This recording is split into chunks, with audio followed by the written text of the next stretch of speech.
Iran Israel युद्ध के बाद जब नेतन्याहू ने युद्ध का रुख गाजा की ओर मोड़ दिया। प्रस्तावना। नमस्कार साथियों, आज हम एक अत्यंत संवेदनशील और विचारोत्तेजक विषय पर बात करने जा रहे हैं। जब ईरान इजराइल युद्ध थमा, तब नेतन्याहू ने अपनी युद्ध नीति को गाजा की ओर मोड़ दिया। क्या यह केवल सैन्य रणनीति थी, या इसके पीछे राजनीतिक मजबूरी, घरेलू दबाव और अंतर्राष्ट्रीय समीकरण भी शामिल थे? चलिए जानते हैं इस पूरे घटनाक्रम को गहराई से, ऐतिहासिक, राजनीतिक, सैन्य और मानवीय दृष्टिकोण से। पहला चरण, ईरान इजराइल युद्ध का अंत। 2005 का जून महीना, जब पूरी दुनिया एक वैश्विक युद्ध की कगार पर खड़ी थी। अमेरिका के मध्यस्थ ट्रम्प प्लान और अंतर्राष्ट्रीय दबावों के बीच तेहरान और तेल अवीव ने युद्ध विराम स्वीकार कर लिया। ईरान की कई सैन्य और न्यूक्लियर साइट्स को नुकसान हुआ, लेकिन इस संघर्ष का अंत केवल एक अल्प विराम था, स्थायी समाधान नहीं। संघर्ष रुका, पर तनाव बना रहा। ईरान की आईआरजीसी अभी भी सतर्क थी। हिजबुल्लाह ने सामरिक शांति को अपनाया, पर हथियार नहीं छोड़े। इजराइल ने अपना ध्यान अब एक और मोर्चे की ओर घुमाया, गाजा पट्टी। दूसरा चरण, गाजा पर बमबारी की शुरुआत। ईरान के साथ युद्ध विराम के ठीक 6 दिन बाद इजरायली प्रधानमंत्री बेंजामिन नेतन्याहू ने एक प्रेस कॉन्फ्रेंस में कहा, गाजा में हमास ने फिर से हमारे शहरों पर रॉकेट दागने की कोशिश की है। अब समय आ गया है कि हम गाजा को स्थायी रूप से शांत करें। ऑपरेशन लोहे की डाल शुरू। एयरफोर्स ने गाजा के दर्जनों ठिकानों पर निशाना साधा। हमास के नेताओं को टारगेटेड असैसिनेशन में मार गिराया गया। इंटरनेट, बिजली, जल आपूर्ति जैसे सभी बुनियादी ढांचे ठप कर दिए गए। तीसरा चरण, मानवीय संकट और मीडिया की चीख। गाजा पर ये हमले सिर्फ सैन्य नहीं थे, वे एक आम जनता की तबाही में बदल गए। महिलाएं, बच्चे और विस्थापन, 1.2 लाख से अधिक लोग बेघर। अस्पतालों में ईंधन की कमी, दवाओं की आपूर्ति रुकी।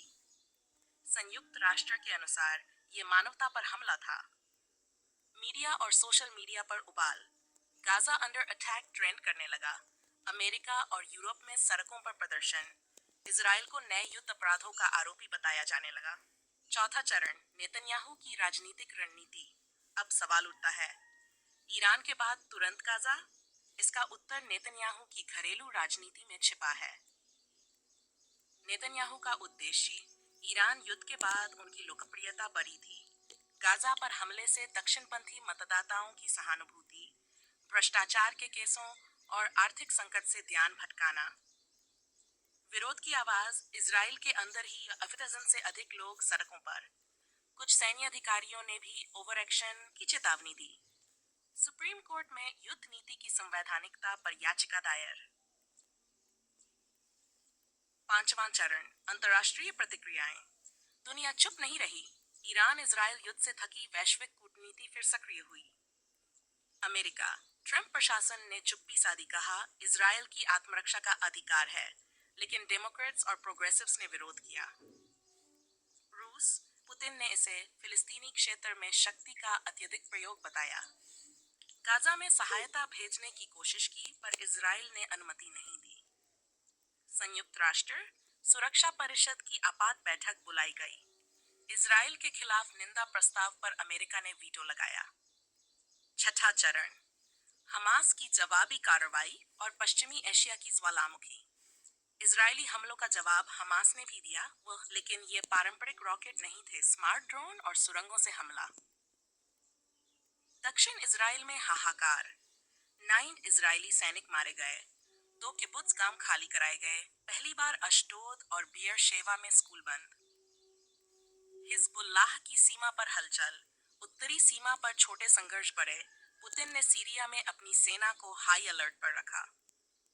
सातवां चरण, शांति वार्ता की कोशिशें और असफलता। कतर, मिस्र और फ्रांस ने मध्यस्थता की कोशिश की, लेकिन नेतन्याहू ने शर्त रखी, हमास को समाप्त किए बिना युद्ध नहीं रुकेगा। हमास का जवाब, हम तब तक हथियार नहीं डालेंगे जब तक गाजा पर बम गिरना बंद नहीं होता। परिणाम, युद्ध विराम की कोशिशें विफल। मानवीय राहत कार्य बाधित। अंतर्राष्ट्रीय एनजीओ ने गाजा से बाहर जाने की धमकी दी। आठवां चरण, क्या तीसरे विश्व युद्ध की ओर बढ़ रही दुनिया? अब सवाल ये उठता है, क्या यह संघर्ष वाकई दुनिया को तीसरे विश्व युद्ध की ओर ले जा सकता है? जियोपॉलिटिकल समीकरण। ईरान अब भी शांत नहीं। उसने गाजा को विध्वंस की प्रयोगशाला कहा। अमेरिका और रूस आमने सामने, दोनों ने सेनाएं सतर्क कर दी। चीन ने इजराइल को संयम बरतने की चेतावनी दी। संभावित परिणाम: वैश्विक तेल आपूर्ति बाधित, सुएज कैनाल के आसपास सैन्य गतिविधियां, संयुक्त राष्ट्र की कार्यप्रणाली पर गंभीर सवाल।